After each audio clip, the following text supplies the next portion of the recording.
Hello mga kabayan, kumusta na kayo dyan? Ayan, konting tutorial lang tayo ngayong araw na ito guys.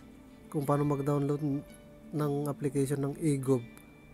Ayan, punta lang tayo sa Play Store.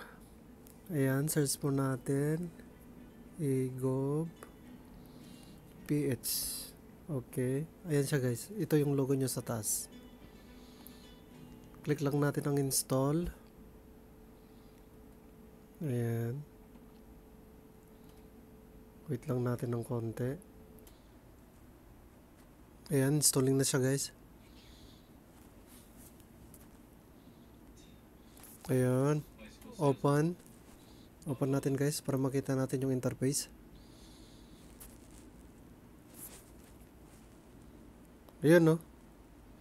Ayan yung itsura ng guys, eGov. Ayan, super app, easy doing business. Ayan. Ayan, sign up lang tayo guys pag wala pa tayong account. Pag meron na, already a member, login here. Ayan, click natin yung sign up para makita natin. Ayan. Ayan yung first step nyo guys. Let's get started. Ayan. Enable natin guys oh.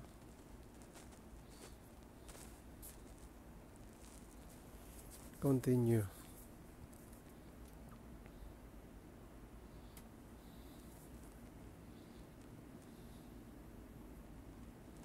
Ayan siya guys.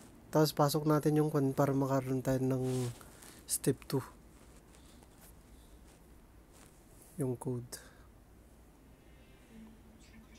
Check natin yung Gmail natin. Kung anong pinadala nila doon. Ayun. So kailangan ng mobile page numbers guys.